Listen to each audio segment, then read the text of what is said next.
Don't you just love the smell of ethics in the morning? I know I do. Welcome to the Rabbi and the Shrink. This is Dr. Margarita Gurri, your host, Dr. Red Shoe, and this is my co-host, Yonason Goldson. The Rabbi and I are very blessed today to have our video producer and post-production guru, Peter Kelly. Welcome, Peter Kelly. Thanks for having me.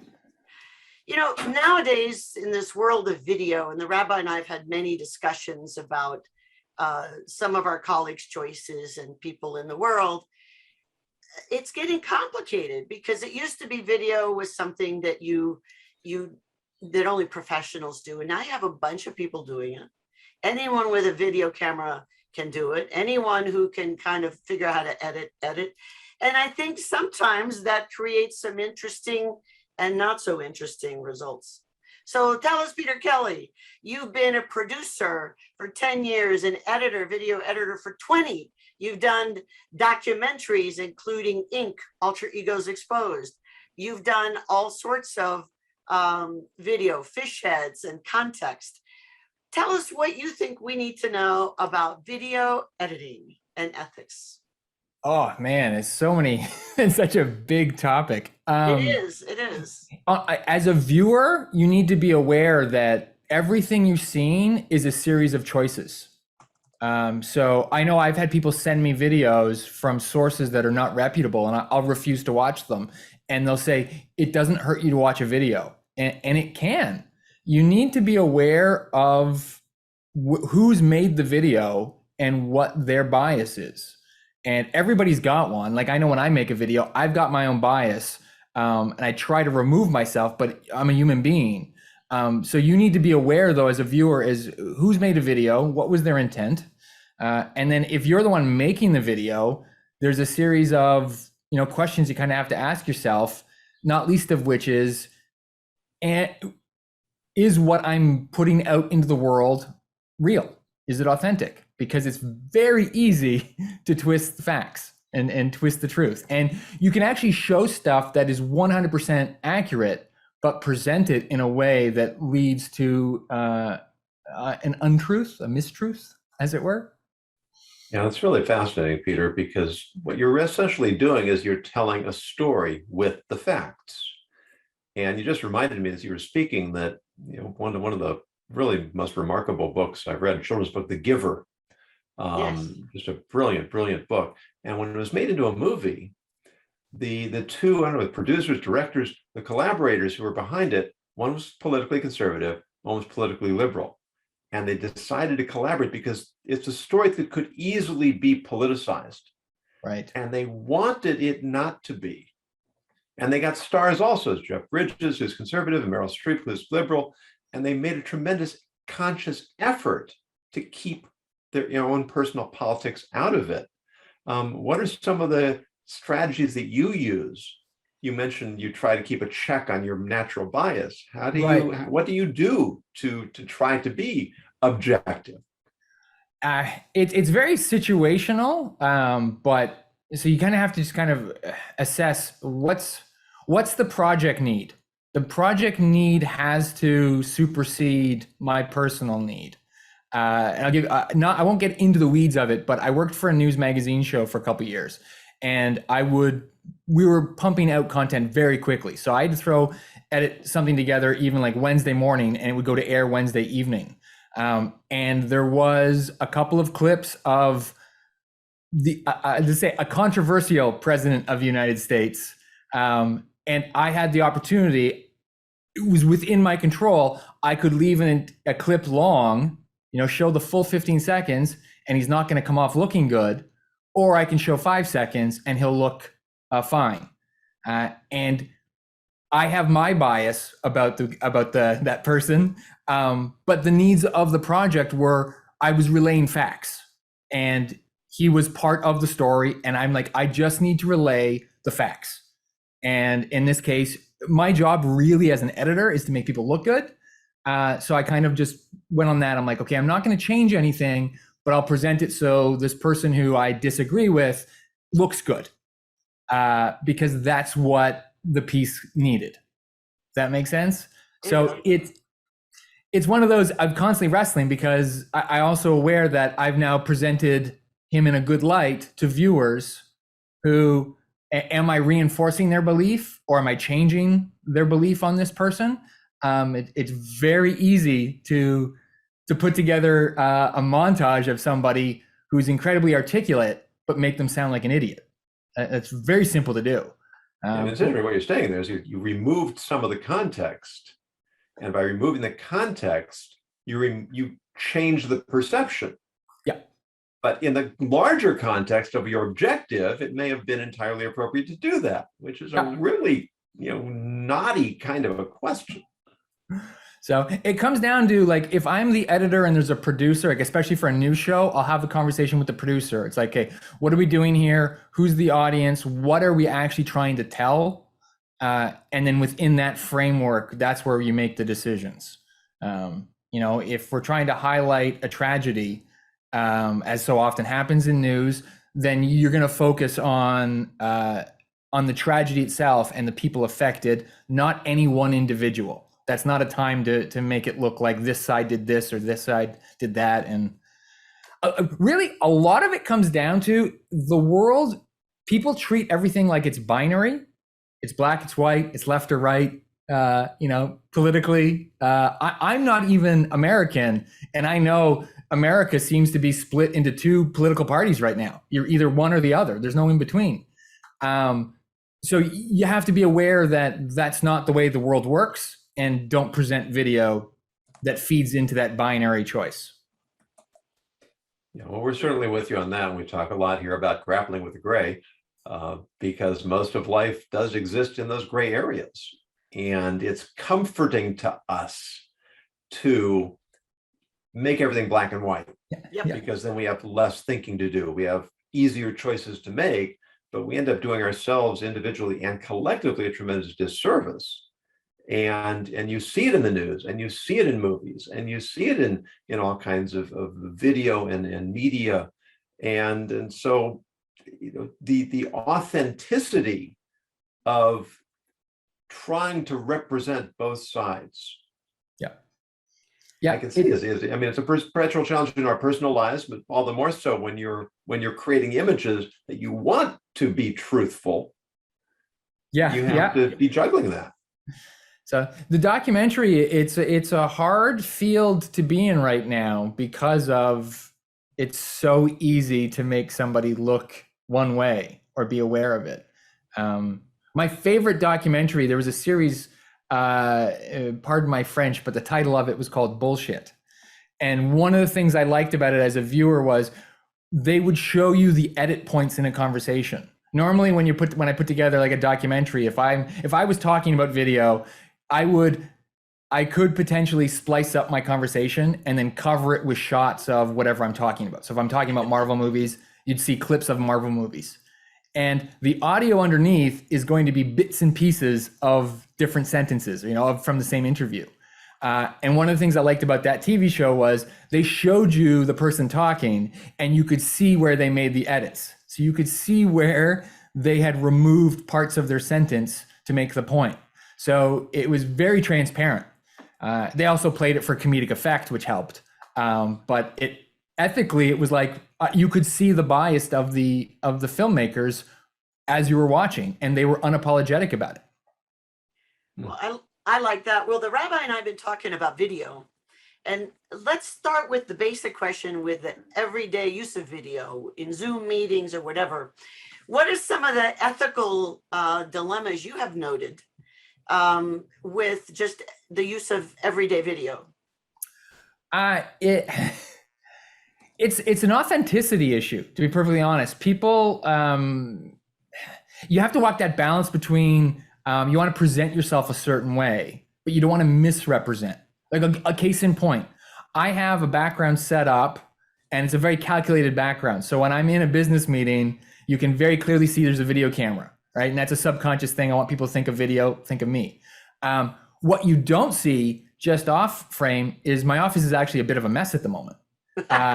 And I can explain why, but it's irrelevant. But for me, every time I have a Zoom meeting, I make sure that my mess is not on camera. and I look like I'm in a pristine environment. I'm okay with that because if I were to have somebody in my space, I would do a proper clean. So I think my background represents what I'm actually like. But I'm also aware that I'm making a choice.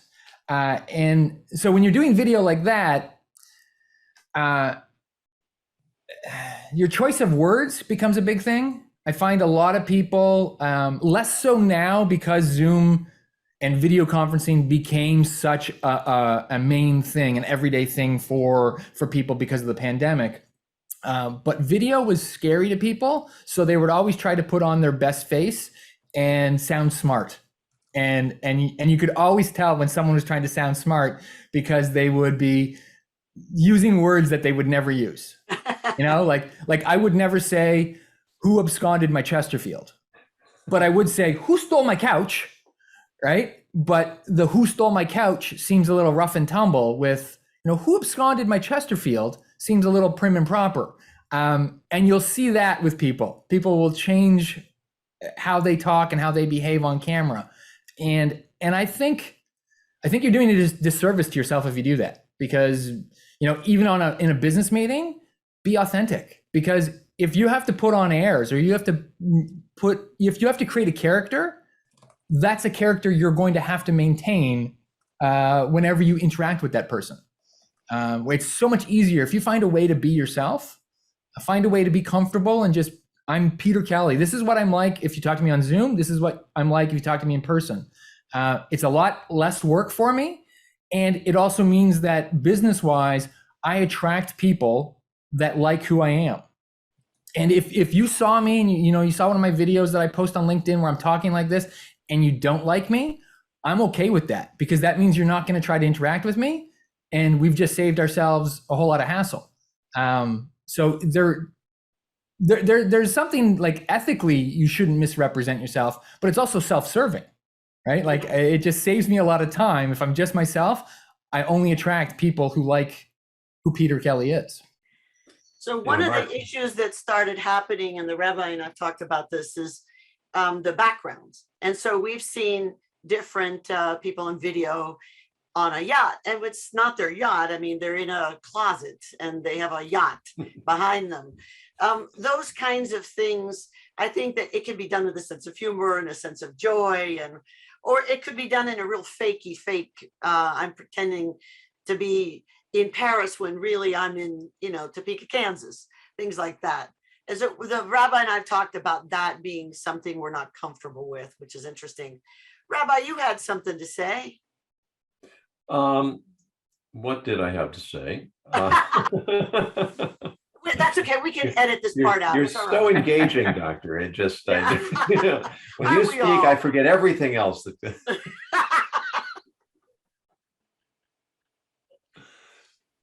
No, but we were, to take the point just a little bit further.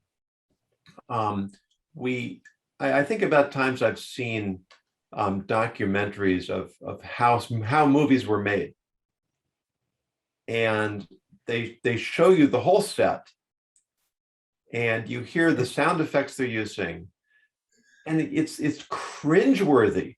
You think, my gosh, how could anybody ever watch this? And then when they show it to you the way it appears in the movie, it's the camera angle and whatever tricks they use with the audio, it creates a compelling, real experience that draws you into the story. Yeah. And so, we have this issue when it comes to professional speaking. If I tell a story of my life that has a message that I want people to find value in, I have to edit that story. I can't put in all the details because they're not all relevant. Right. I can't always keep to the pure chronological sequence, because sometimes that can take people into the weeds and create confusion. So I have to balance, how do I present this story truthfully and authentically in a way that serves my audience? And again, you hear stories of people who misrepresent and over embellish Yeah. and play games with the truth. And there's this temptation that the truth isn't always good enough. We were talking off camera about these movies that are based on true events or inspired by true events. And then when you hear what actually happens, you feel a little bit cheated that the story they told me was true is really has lots of falsehood woven into it. Yeah, the inspired by is the it's funny, growing up, my father, he's a contractor, but he likes to tell stories. He's like one of those guys, he'd never get in front of a camera, not for $1 million, but he could have people sitting around the table, and he'll keep them engaged for an hour telling them stories. And he used to always tell me, never let the truth get in the way of a good story. And when you're telling anecdotes, that's fine. When you're producing mass media, you have to be careful. And actually, that reminded me of another point. Sometimes people will do stuff and it has the unintended effect. Like, let me ask you this question. What noise does a frog make? That classic ribbit sound that we all know? Most frogs don't make that noise. The frog that makes that noise is in Southern California, where Hollywood is. So it wasn't a deliberate misleading of people, but at one point in time, a couple of sound recordists needed to have the sound of a frog. So they went out and found the closest frog to them and recorded it making the ribbit noise. And then it gets used in 1 million movies. And it doesn't matter what kind of frog it is, because as an editor, I'm not an expert in frogs, but I have a sound effect that's labeled frog, and I have a video that's a picture of a frog. So you put the two together, and I'm being completely honest, but now the whole world thinks frogs make this noise that only frogs in Southern California make. But if you went out and found the actual noise of the actual frog you're using, you could end up confusing your audience because they're expecting the frog to sound a certain way. I've taken out some things because they didn't. I'm like, this is what actually happened, but it looks like it's fake. And that is an actual issue I've had to grapple with professionally for TV. It's a crazy thing to think that the reality looks fake, so I have to fake something so it seems real. Well, sometimes we have to put a fake unicorn on a real unicorn. A unicorn horn on the, and from the last unicorn, they talked about that, because people don't always see what's really in front of them. All right, so we have from Charlotte, have you covered fake videos where real people are getting facial movements by AI and sound is cut from many different sources other than the Californian frog? Yeah, deep fake. We haven't touched on that. You want me to talk about that for a bit, or do you? Yeah, it's a great time. Okay, so great question. So there's technology now where you can, especially in the day and age of podcasting, if somebody has a podcast out that's like more than 100 episodes, there's usually enough audio clips of them talking that you could, if you have the right program, make them say anything, because you have all of the noises that they naturally make. You just mix up the order in which they make it, and all of a sudden, because words are just noises, right? So deep fake is the name that's been given to the technology where people can superimpose. A big thing is to do clips from movies. I've seen a scene of Back to the Future, which in actual fact has Michael J. Fox and Christopher Lloyd, but they've replaced it with Tom Holland and Robert Downey Jr. And it looks incredible, but it's like you've completely replaced the actors in the movie. And that's going to be a growing trend. And what really, not gonna say scary, because it's not scary, but what the impact of it is that technology is open to almost anyone. Case in point, there was a Justice League movie a couple years ago, and Superman was one of the characters played by Henry Cavill. And they had to do some reshoots for the movie. So they'd filmed the movie, they edited it, and they had to go back and they just had to film a couple more scenes. And Henry Cavill had gone off and made another movie. And he came back for a day or two, but he had this big mustache and he couldn't shave it off to be Superman. He's like, I can't shave off the mustache for 2 days because I got to go back to the movie where I have a mustache. So they digitally removed his mustache in the movie. and somebody at home. So this is a big blockbuster film. It's got the entire, there would be a CGI department working on this. Somebody at home did a better job. They were so appalled by how bad the effects were removing the mustache that he just sat at home with his own computer and spent a few days and he fixed it. And he made it look better than a Hollywood feature film. And it was like, it was completely innocent because it was for a fictional piece. But if he can do that for Justice League and Superman, what's to say he can't do that for the mayor or the governor? Or, you can put words in people's mouths. You can change what they look like. And it's going to have to become a cultural thing where A, we learn to recognize it, but B, also we teach people that the choice to do that shouldn't be one you consider. I believe, you shouldn't be putting words in other people's mouths. And we just kind of Arnold Schwarzenegger movie quite some time ago where the news people didn't have enough good news, so they redid the footage to make him look like he'd slaughtered people. I forget how it is, but it showed the ridiculousness that people could go to for ratings or whatever, and how authentic it looks to remaster stuff. It's a little scary, isn't it? Yeah. Jordan Peele is a filmmaker now. If you Google Jordan Peele Obama, he made a video, I'm gonna say 2 years ago, that Jordan Peele does a really good impersonation of Barack Obama. So he recorded a whole bunch of audio, and then they had the video of Obama, and they did it purely to draw attention to the fact that this stuff can be faked. So it was done ethically, and you see the footage, and you see Jordan Peele side by side with the footage of Obama, so you can see what's happening. But it's remarkable how well they were able to make it look like the president of the United States at the time could say anything. And I find this profoundly scary because we're already living in an age where people are so skeptical and so cynical, and fake news. And so what do people do?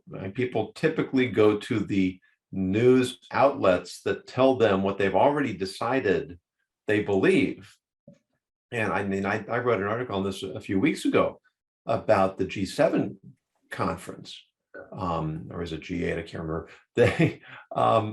There were 3 different headlines on the same story from 3 mainstream news outlets that all sounded like they'd been on different continents instead of reporting on the same event.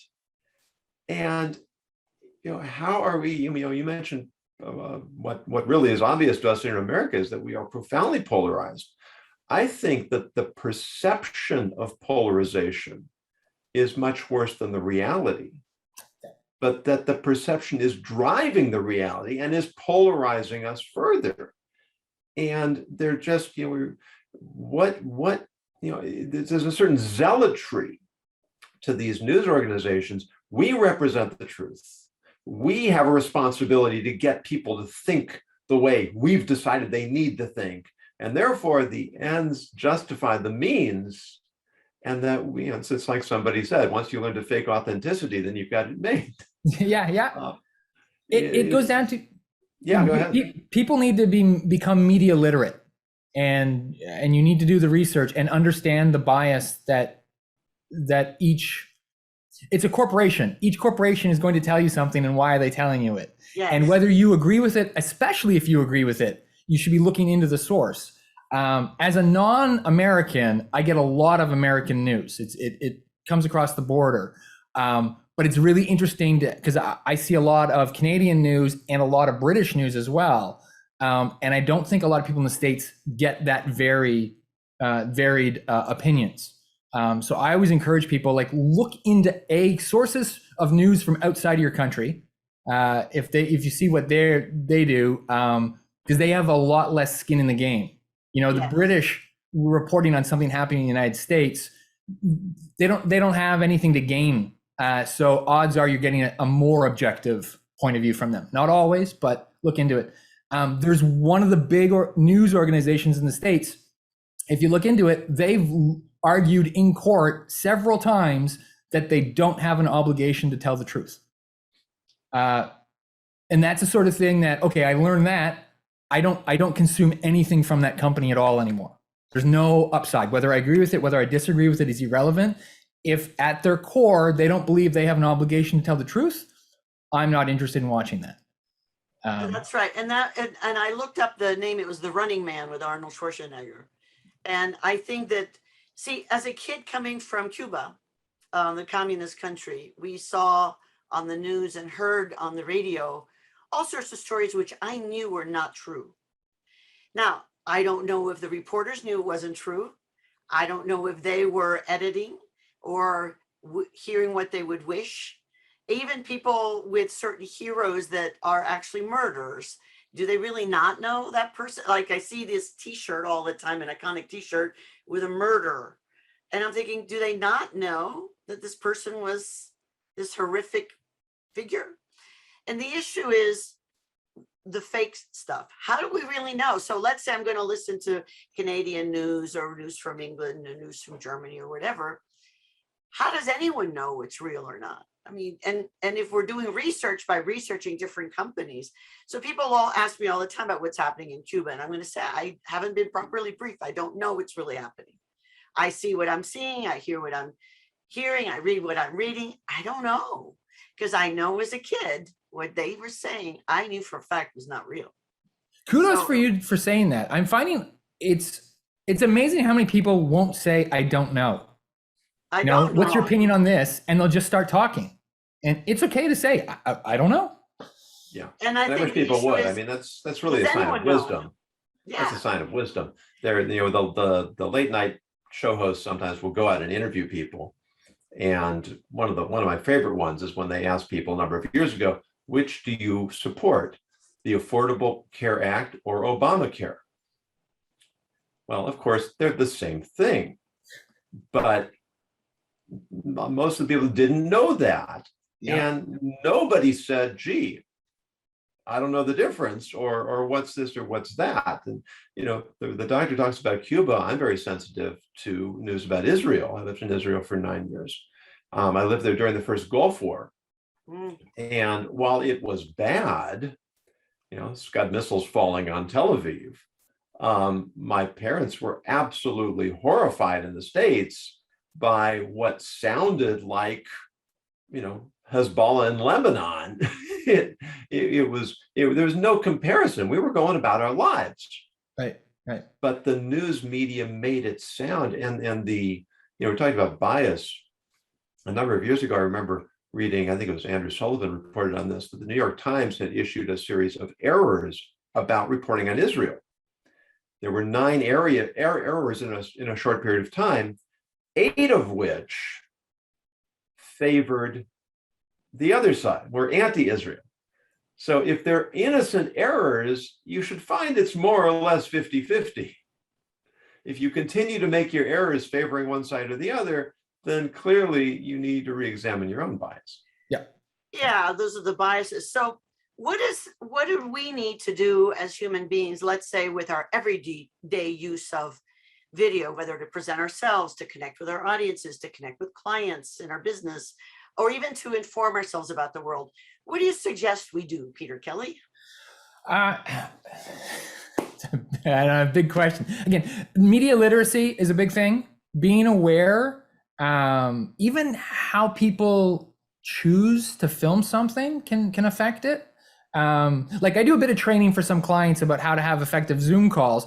And one of the things I'll talk about is camera angles, because where you place the camera sends a certain kind of message. So if you have the camera low, so it's pointing high, that's a position of dominance. It's in the most extreme example, if you're to watch a horror movie, they film the monster and the camera's always low pointing up because then it's more menacing. In a Marvel film, they'll do that with the villain. And they'll actually do the opposite for the hero. Like in Captain America movie, you'll watch it. There's a couple of shots in pretty much every sequence where they've taken the camera and it's not extreme. They'll put it like eye level and then raise it up a little bit and tilt it down. So Captain America at the beginning of the movie subconsciously is a little bit weaker than the villain who's filmed the other way. And then at the end of the movie, they flip it. So Captain America's filmed low, so he's more powerful, and he's now overcome the villain, and he wins. So being aware of just the placement of the camera can tell you a lot about the footage that you're watching. If they've put the camera low and it's just an interview, they're trying to make that person seem like an authority, like they're an expert, like they're in control. If they're filming so they're low and it's pointing down, they're trying to make that person look weaker. And it tends to be a subconscious thing, but it is a real thing. Trust me, there's entire feature films, like they will discuss at length in pre-production what angle to put the camera at. I'm actually doing like an art film next week for a client, and we're discussing that this week. You know, what's the placement, what's the mood we're trying to go for? Again, it's very subconscious, but it's very real. Well, This is actually Charlotte not had to a say- new phenomenon. Oops, sorry. This is not a new phenomenon. You go back a couple hundred years to when they used to paint kings on horseback. And if you look at many of those paintings, you'll see the horse's head is undersized because it makes the king look bigger. And they want to present that sense of majesty. Well, like in Jaws, they had this huge fake shark. And so they used a very small cage with the man with very small stature to make the shark that they had created look bigger, right? So it's about scale. Charlotte said something: we're hardwired and socially conditioned to believe our eyes, and deep fake will dupe people. She's responding to the deep fake stuff, but I think it's relevant to what we're talking about now. So what is ethical? Let's say we want ourselves to look better. We want to look powerful with our super capes on or off. We want to connect with our audiences. Where are we within ethical recommendations to shine in the world of video? The single biggest thing is don't misrepresent, or don't, if you're doing something and it feels inauthentic, you've probably crossed a line. If you feel like you're faking something, then you are. It's one thing for me to put my camera a little bit low because I want to look good, or, you know, selfies, it tends to be a high angle, that's more flattering. So that's one thing, but it's another to be aware of how much you're actually faking. Like, am I buying a 3-piece suit that I only wear when I'm on camera? Now, that's not how I dress day to day. That's one of those gray areas. Nobody's getting hurt, but that's not authentic. So it's a matter of being aware of that. And the other thing would be, if you're ever using footage of somebody else, you have to make sure you're not changing the intent of what they were talking about. It's important. If you have an obligation, I will often condense what somebody has said to make it fit into a piece. You know, they may have talked about something for 15 minutes and I only have 30 seconds to put it in. I'll make sure what gets put in represents that person's point of view to the best of my ability. It's easy to make it seem like it's the opposite. Or I think we were talking about this before we started filming. I read about an interview 2020 had done with a wrestler called Mick Foley, and they showed him a clip and got him to respond to it. And then they showed him a second clip and got him to respond to that. And the second clip was incredibly violent. And then when the piece went to air, they showed the second clip, but showed his response to the first one. So wow. he wasn't responding to the violence, and it made him seem like, not a big deal. And it was completely unethical, right? And it was just one of those, like, they misrepresented what he had to say. So that's the sort of thing, if you're dealing with other people's footage, just, even if you disagree with it, you're obligated to make sure their intent hasn't changed. You know, that's a point that we mentioned before we started recording, and the doctor and I have sometimes different views on this, is how much credit to give people for rationalization that starts with good intentions. Right, yeah. Versus people who are simply salacious. They just want to advance their agenda. They just want to make a quick buck. You know, there's a fellow named Michael Schellenberger, I think. He's one of the big advocates in about global warming. on climate change. And he says that the people who do the most damage to the climate change movement are climate change advocates who misrepresent and overstate their facts and thereby discredit the entire movement. So do you have any insights getting into inside the heads of people who do what you just described, consciously changing an interview to make somebody look bad? Yeah, that's there's a common thing. I firmly believe that when somebody has their point of view or their side of an argument, but they don't have a strong case, that's when they do that. And my argument to that is, if I have to make the other side look bad to make my point of view look good, then that says a lot about my faith in my point of view. So if you see something that looks incredibly unbalanced, ask yourself why. What case has the person who's looking good actually put forth? And my personal thing is, it's not even ethical. It's just a personal point of pride. Anybody can be smarter than an idiot. So if I make you who disagree with me look like an idiot, so what? If I make your case look incredibly compelling and then put forth an even better argument from my side, I mean, that's the best of both worlds, because A, it's balanced, and then B, the viewer gets to see both sides, the strong points of both sides of point of view. And then my bias, I'm not so worried about it, because I tend to come to things with, this is what I think. But if I've presented the other side in the best possible light and I still think my side comes out ahead, that says a lot about my faith in my point of view. Right. And it says a lot about your point of view. And the rabbi and I are talking about that quite a bit, that one of the things we're hoping this podcast promotes is people being able to listen and express not only their own point of view and the reasons for it, but their understanding, their correct understanding of other people's point of view and where they get data for that. Yeah. So I think if you can state both ends of something, then maybe you have a chance of moving people's hearts and minds to your point of view, if it's thoughtfully and ethically constructed argument. And what's the worst thing that can happen?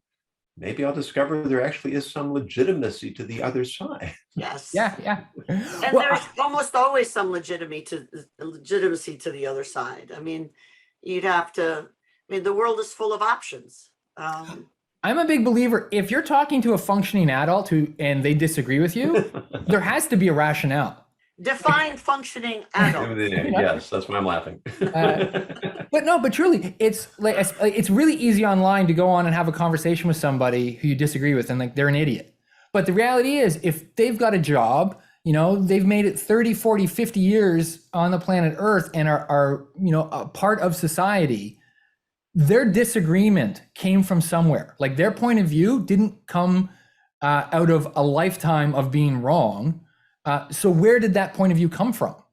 Why is my experience lead me a certain way when someone else's experience leads them the complete opposite? There's absolutely. It's and just in America that. Right now, many of the arguments that are in the forefront of everyone's mind is there are more and more new requirements for universities, for government, different businesses to require not only the wearing of masks again, but to be vaccinated for returning college students, for people who work at this facility or that. And what I'm shocked by and saddened by is the emotionality of the arguments rather than the facts. Yep. Beyond are we justified in saying someone must be vaccinated? That's one issue. There are ethical arguments to be had. There's opinions to be had. Let's explore those. And then there's also who could be an exception to that? For whom is a vaccine an unwise and unhealthy choice? Right. I don't see people making those discussions. Rather, it's all good or all bad, or forget if it's dangerous or required or not, you can't make me. Well, I remember saying that when I was 5 years old, you can't make me. Well, you're not the boss of me. Well, no. We are the boss of our own selves now. So if I don't want to work in a place that's requiring a vaccine, I think before I make any dramatic emotional decisions, wouldn't it behoove us to look at the facts? Yeah, Everything and based on data and data and science, I'm a big believer in. And sometimes you find out things that you didn't want to be true. Yeah. Yeah, but even within the scientific community, as you have certain conventions that if you challenge those, you'll be condemned by your colleagues. So it's not safe to take certain scientific positions, even if you do have facts on your side. It goes back to what you're saying about that sense of insecurity. It's one of my favorite quotes I used in my TED Talk from Rabbi Joseph Soloveitchik, who was one of the great rabbinic leaders of the last generation. He said, all fanaticism and extremism comes from a lack of security. He said that a secure person cannot be an extremist because I'm not threatened. I've looked at both sides. I've studied the issues. I've made rational decisions, and I'm confident in the position that I hold. And I love to quote my college professor who said, I don't understand people who complain about being disillusioned. Why would I not want to be relieved of my illusions? Yeah. Well, it's funny. When I was in university, a song was very popular amongst my, crowd, lack of a better, and it was called the Sun Song. And it's a very funny song, but it's how the sun works. And the band, that was 20 years ago, has since come out and said, all of the scientific principles that they were singing about in this happy-go-lucky song, not all of them are correct. We've since learned that a lot of the things that we thought about the sun 20 years ago aren't true. And somebody in my group told me that, and I was like, oh, that's so sad, because I had this emotional attachment to this song. And I remember him saying, Peter, this is good. This is how science works. We learn something new, and then we adjust. I was like, you're right. You're absolutely right. So if we adjust. The second most popular TED Talk ever is about this fake it till you make it principle. And apparently on a psychological level, there's much truth in that. But in the talk, the speaker says that there are physiological effects to that, which apparently have been completely debunked. Oh, really?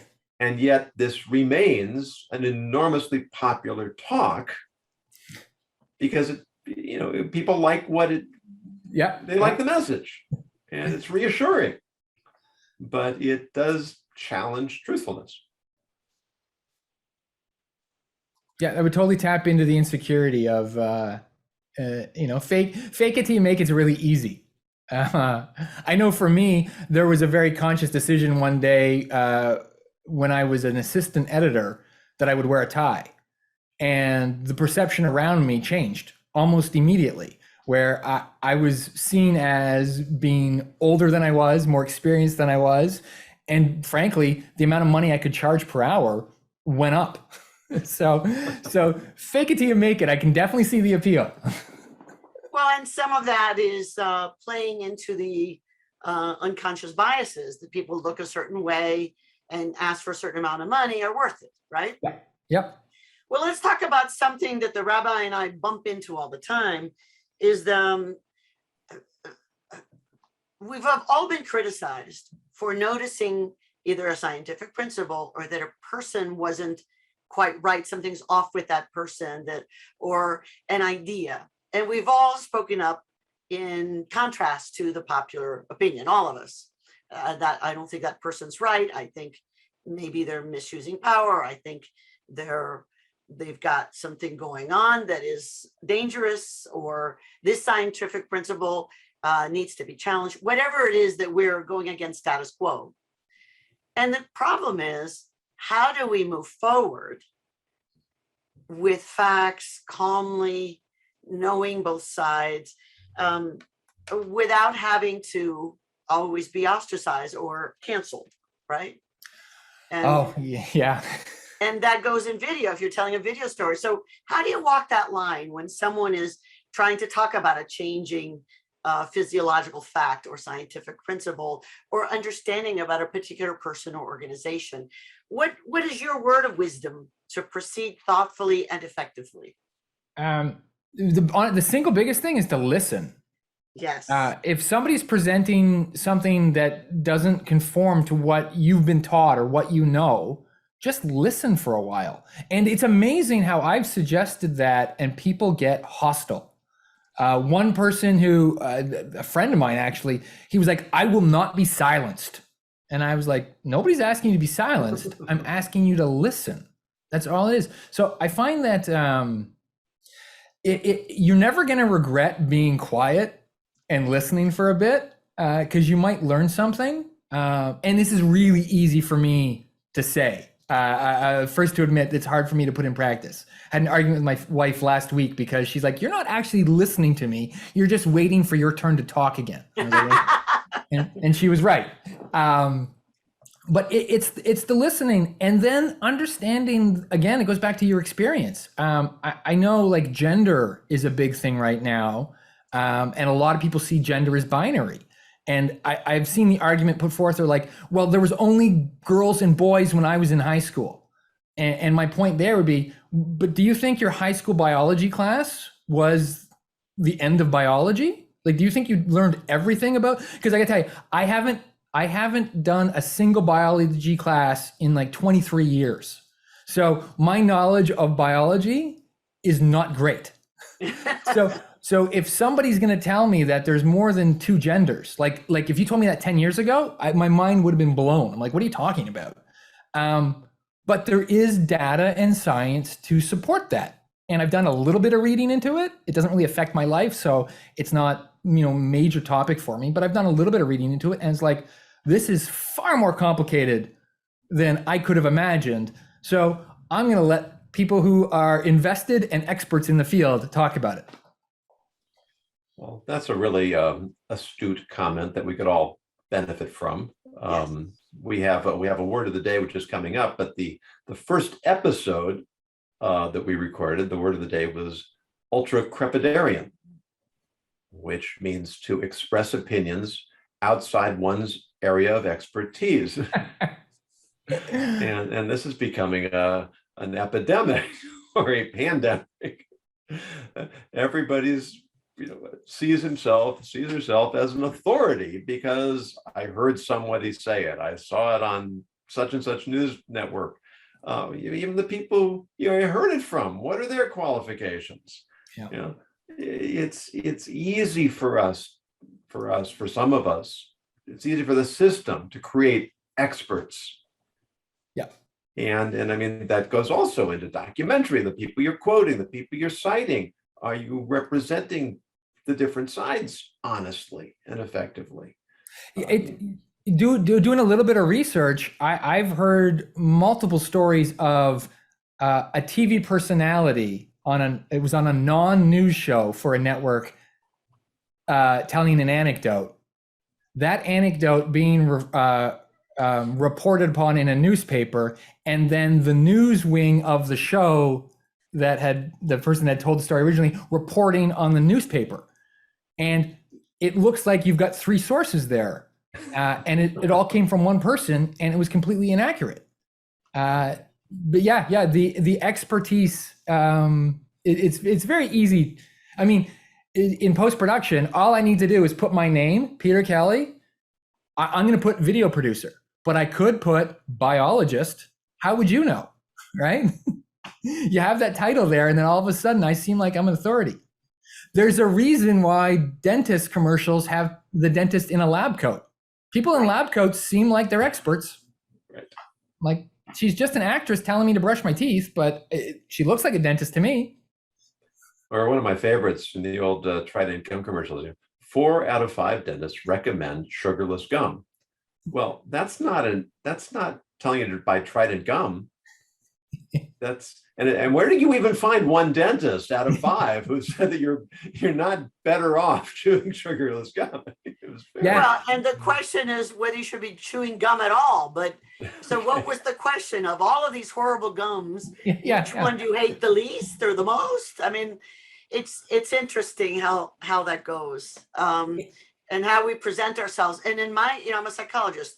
If we misrepresent our credentials, let's say you call me goddess of the world. Well, that's not my credential. So I'll have to say, I'm sorry, I'm not the goddess of the world. I am this. If I don't correct it, I could lose not only my reputation, but be censured by my licensing board. Right. If I let people call me a licensed clinical psychologist, where there's no such thing as a licensed clinical psychologist, just licensed psychologist. So we have to be careful with, not everybody. Now, I don't know if you're allowed to say you're a biologist. If obviously not. I mean, ethically not. But would you lose your license? Well, so sometimes there's teeth to something that if you do what you're not supposed to be doing ethically, you can get in trouble, and sometimes not. Either way, you lose your reputation. Yeah, I'm a big fan of regulation. Having somebody, a third party, kind of verifying stuff. There's nothing wrong with that. It's just a matter of, it really culturally though. I think we need to change how society a bit, so that way people don't make that choice. Like it should be. I have very strong views on billionaires, to be perfectly honest. I think that's people hoarding wealth. And my view is, I don't think we should make being a billionaire illegal, but I think we should, as a culture, make it so shameful that nobody would ever aspire to be a billionaire. So there's things like that where culturally, I think we need to have these conversations and agree on where we want to go and why. And that's one of the reasons that we have this program, because as a pluralistic society, we have a lot of different opinions. And it takes a tremendous amount of effort to find common ground, to articulate common values, and to work together to strengthen those values, because it's so much easier to just sling mud and attack and withdraw into our little ideological enclaves and declare that everybody else is either misguided, deluded, or wicked. Yeah. And then we only invite those kinds of people that agree with us into our world. I know I've gotten into trouble with at least one friend with our discussions about getting vaccinated. And I've been pleased that my friends at least don't become nasty. In truth, all my true friends have gotten vaccinated along with me, but the discussion with some others who don't believe in it, they actually think that they're being lied to and that the facts aren't real, and they have real reasons why they're not doing it. It's fascinating though. I love arguing with people who are reasonable. And you come out, you learn a lot. You can, and I'm trying to learn, and I'm trying to listen. It's fascinating. So speaking of listening and fascinating, Rabbi, I think it's time for the word of the day, sir. Well, the word of the day is chosen especially for this episode and for our guest, Peter. The word is verisimilitude. Verisimilitude is the appearance or semblance of truth, likelihood, or probability. And it's very much what we're talking about. When I want to present a story, whether it's a fictional story with a true theme, or a documentary story that is trying to show the whole picture, just telling the truth does not always appear to be truthful. And the appearance of truthfulness can sometimes be used to deceive and to disguise a lack of truth. So once again, we're in this gray area where we have to balance our commitment to the truth with the presentation of the truth that ultimately serves the truth. And so much of it comes down to intention. Peter, you said earlier, we as a society, we need to come to an honest collective commitment, but not everyone in society wants that. Right. And that's part of the challenge, especially when so much of it is commercialized. You make more money when you drive people to extreme points of view. The algorithms are set up that way. And so we're not just competing against our own personal biases, we're competing against a culture that in many ways is set up to be untruthful. And we have to choose to commit ourselves to not give in to that. Absolutely. One of the most fortunate things I've had in my life is I've had a couple of key people who they will boost me up when I'm low and when I need encouragement, but they're not afraid to take me aside when I'm wrong and let me know when I'm wrong. That's wonderful. If you get a couple people like that in your life, hold on to them. Yeah. I think that's wonderful. You have conversations, and you know, we're living longer, but the quality of life is not always keeping pace with our age. And you know, I watched my father decline into dementia and Alzheimer's. One of the best ways to delay the deterioration of our faculties is to talk to people we disagree with.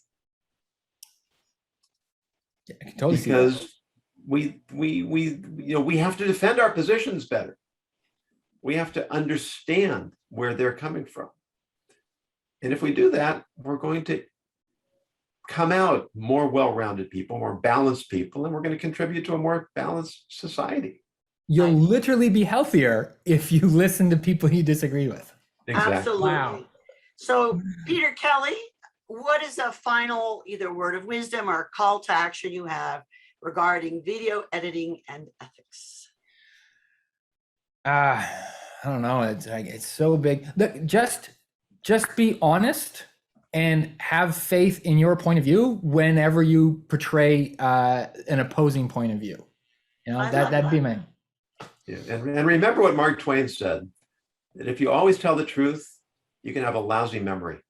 But if you lie, you're going to have to remember every lie you tell. It's so much easier to be honest. It is That's so right. hard to remember a lie. I mean, even one you've rehearsed, you know, I learned that one the hard way when I was a kid. So, Doctor, do you have a last word for us? Well, I think I do. I am grateful. I know that Rabbi and I are both grateful that you've joined us, Peter Kelly. For us, this speaks to the heart of what we're inspiring folks to do, to have faith in themselves, to love themselves, to have enough courage to really look at what is and challenge their perception of that, because what is sometimes confusing, and ask questions and listen, research things. Don't just assume that what you learned in biology class half a lifetime ago still serves you well. So my point of view at this point is, if you're not sure how to move forward in the world of video, contact Peter Kelly, contact the Rabbi and I, contact other people that you can have a good discussion with, people who don't have to be right all the time, but who know how to think about being right and being wrong and missing the facts or not. And I think video storytelling, Peter Kelly, is what you do better than anyone that I know. I love the stuff you put together for Brita Miller and some of the stuff you put together for me. I think that telling the truth and being at the top of your game can go hand in hand. And I think Peter Kelly's a really good example of that. And may you always continue to be successful, all of you, like Peter Kelly, knowing that you tell the truth, you're more likely to succeed because you're telling a story that resonates. So all I have to say to everyone is be well. And we will see you next Tuesday at 12:30 Eastern. Thanks again, Peter Kelly, and Rabbi, again, thank you always for joining us. Thank you, Doctor. Thank you, Peter, for being with us.